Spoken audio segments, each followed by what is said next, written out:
remote. The company that was going to change how we work, valued at an insane $47 billion back in 2019. It had everything: a charismatic leader, a revolutionary idea, and tons of hype. Fast forward to today, and that $47 billion giant has filed for bankruptcy. It's a classic story of hype, hubris, and a spectacular fall from grace. But this isn't just another business failure story. This is a critical lesson for every single one of us who invests or is even thinking about investing. The big question is, could a WeWork-style collapse happen to your portfolio in 2026?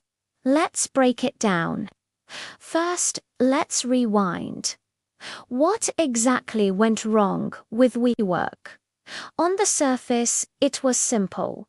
They rented office space long-term, spruced it up, and then rented it out short-term to freelancers and startups. The problem was, they weren't a tech company, even though they were valued like one.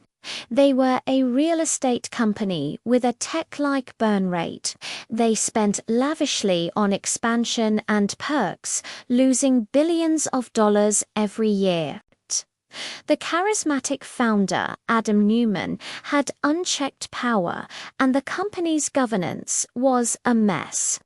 When they tried to go public in 2019, investors finally got a good look at their finances, and the whole house of cards came tumbling down. The pandemic was the final nail in the coffin, as empty offices became the norm. So, why are we talking about this now, looking ahead to 2026? Because the same forces that created the WeWork bubble are still very much alive and well in the market.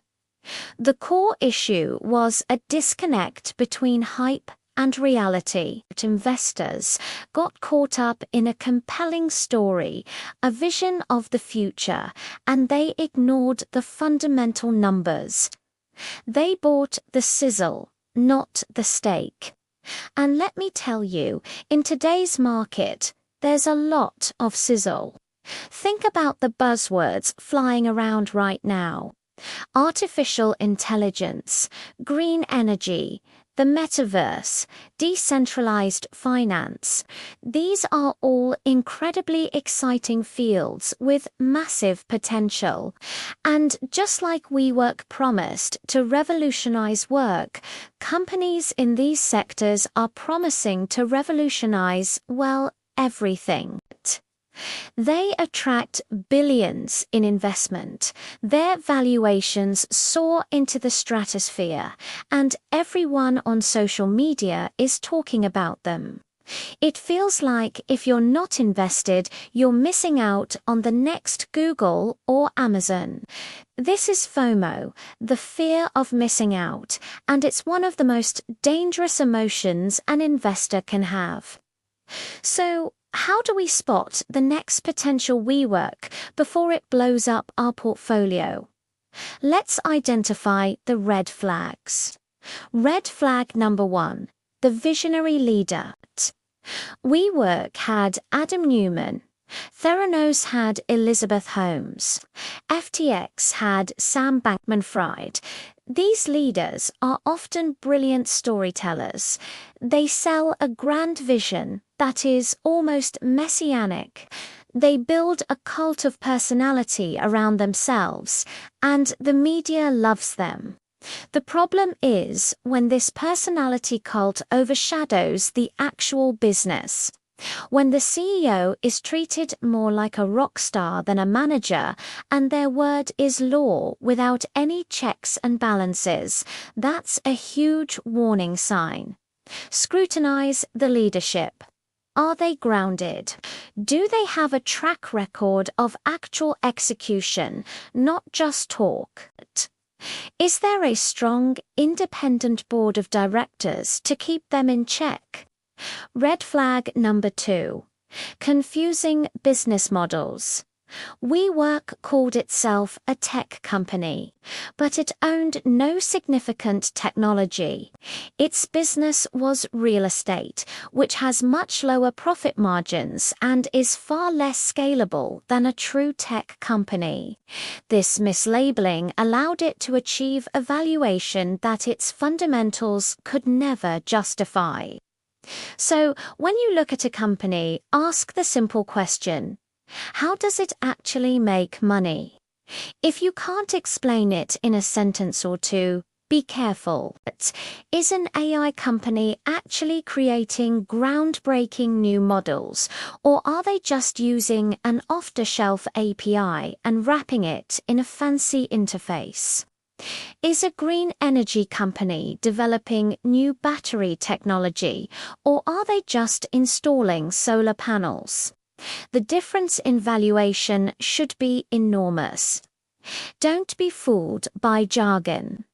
Red flag number 3, the growth at all costs mentality. This is a classic Silicon Valley mantra.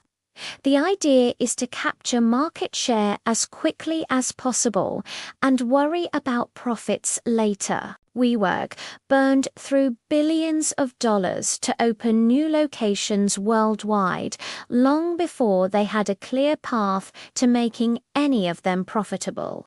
They were chasing growth in their valuation, not growth in their earnings.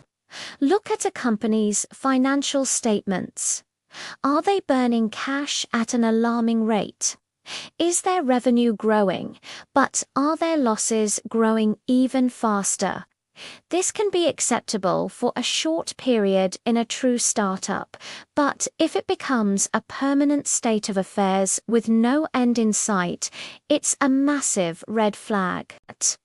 Profitability still matters.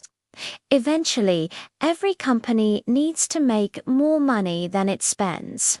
Red flag number 4, the hype machine. Pay attention to how a company is talked about. Is the discussion focused on its financial performance, its competitive advantages, and its market position? Or is it all about the grand vision, the charismatic CEO, and how it's going to change the world?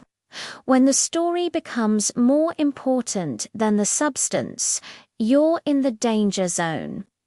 This is where social media can be particularly misleading. To stock can become a meme stock overnight, driven purely by online hype rather than any underlying value. Remember that the loudest voices are often the most biased. Your barber's stock tips are probably not the result of deep financial analysis. So, with these red flags in mind, how do we build a portfolio for 2026 that's more resilient? It's not about avoiding exciting new industries.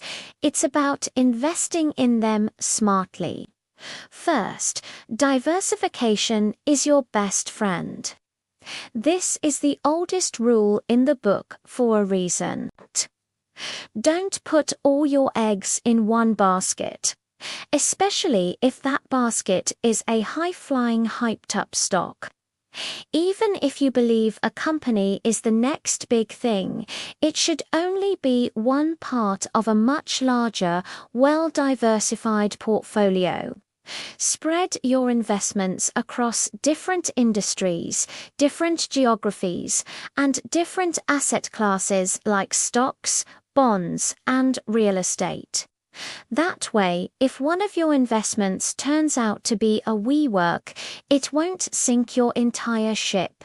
Second, do your own homework. Don't just rely on headlines or a YouTuber like me. Read the company's annual report. Yes, it can be boring, but it's where the truth lies. Look at the balance sheet, the income statement, and the cash flow statement. Understand their debt levels. Who are their competitors? What is their unique advantage? It takes more effort than just clicking buy based on a tweet. But it's the difference between gambling and investing. If you don't understand the business, you shouldn't own the stock. Third, focus on quality and profitability instead of chasing the buzziest new company with no profits. Look for established leaders in those same exciting fields. There are AI companies that are already hugely profitable. There are green energy companies with solid balance sheets and long-term contracts. They might not have the same explosive growth potential as a tiny startup, but they also don't have the same risk of going to zero. Look for companies with a strong competitive moat, something that protects them from competition, like a powerful brand, network effects, or unique technology. And finally, have a long-term perspective. The market is going to have bubbles. There will always be a WeWork, a Pets.com, or a South Sea company.